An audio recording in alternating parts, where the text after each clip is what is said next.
Washington Journal continues. And joining us now is Jessica Melugin. She is the Associate Director for Technology and for the Center for Technology and Innovation at the Competitive Enterprise Institute. I'll get that right before the segment is over.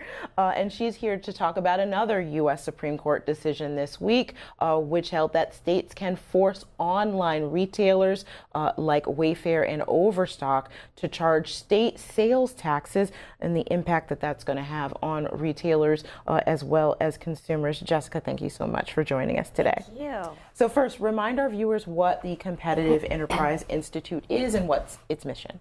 We're a free market think tank here in Washington, D.C., and we deal with economic issues of regulation and occasionally a little taxation, like our issue today.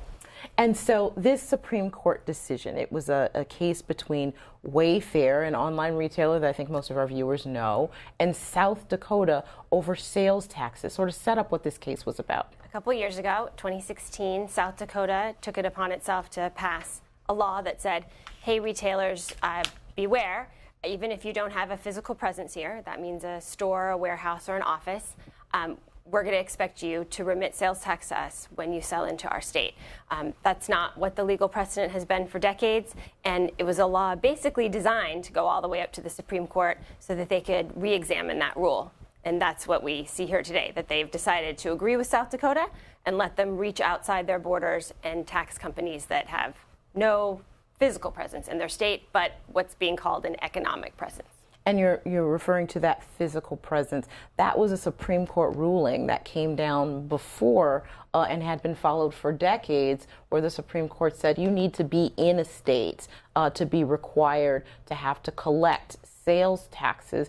The Supreme Court took an unusual move. They usually don't. They usually abide by their past precedents. This time they didn't. What's the difference here? It is a major U-turn, that's right. It's from a 1992 decision called Quill versus North Dakota this time, and it was actually way back then about catalog sales. So the same issue, but a little bit different method of delivery. And it's a really big deal that the Supreme Court has overturned what it said before. And most of it in the majority opinion was attributed to how big internet retail has gotten.